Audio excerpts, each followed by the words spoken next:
زبور 55 بے وفا رفیق۔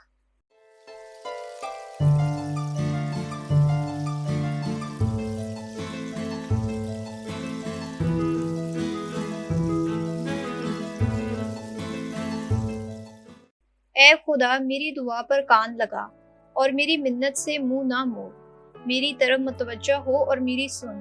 میں اپنے غم کی وجہ سے بے قرار پھرتا ہوں اور دشمن کی آواز کے سبب سے اور شریر کے شور کے باعث پریشان ہوں، کیونکہ وہ مجھ پر بدی لاتے ہیں اور قہر میں مجھے ستاتے ہیں۔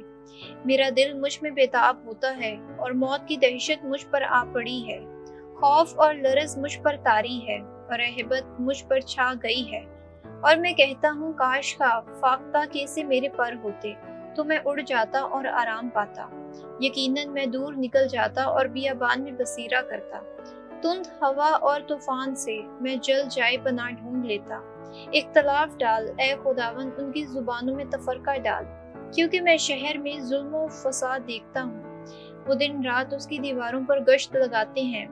شر و زیان اس کے درمیان ہے، شرارت اس کے درمیان ہے، جبر اور فریب اس کے کوچوں سے دور نہیں ہوتے۔ اگر کوئی دشمن مجھے ملامت کرتا تو میں اسے ضرور برداشت کر لیتا۔ اگر کوئی جو مجھ سے نفرت کرتا میرے خلاف تکبر کرتا تو میں اس سے چھپ جاتا، مگر وہ تو ہی تھا، میرا ہمدم، میرا رفیق اور میرا دلی دوست، جس کی ہم نشینی مجھے دل پسند تھی۔ ہم خدا کے گھر میں مجمع جشن کے ساتھ چلتے تھے، موت ان پر ناگہاں آ پڑے، وہ زندہ ہی عالم اسلاف میں اتر جائیں، کیونکہ شرارت ان کے مساکن ہے بلکہ ان کے اندر ہی ہے۔ پر میں تو خدا کو پکاروں گا اور خداوند مجھے نجات دے گا۔ میں شام اور صبح اور دوپہر کو رنج کروں گا اور آہیں بھروں گا، اور وہ میری آواز سن لے گا۔ وہ ان سے جو میرے خلاف جنگ کرتے ہیں میری جان کو سلامت چھڑا لے گا، کیونکہ میرے مخالف بہت ہیں۔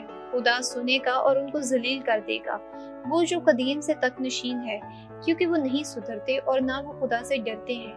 ہر ایک اپنے ہم نشینوں پر ہاتھ بڑھاتا اور اپنے عہد و پیمان کو توڑتا ہے۔ اس کا منہ مکھن سے زیادہ ملائم ہے، پر اس کے دل میں جنگ ہے۔ اس کی باتیں تیل سے بھی نرم ہیں، پر ننگی تلواریں ہیں۔ اپنا فکر خداوند پر چھوڑ دے اور وہ تیری حفاظت کرے گا۔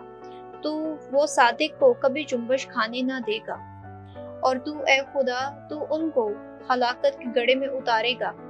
خون ریز اور دغا باز مرد آدھی عمر تک تام پہنچیں گے، پر اے خداوند میں تجھ ہی پر بھروسہ رکھتا ہوں۔ آمین۔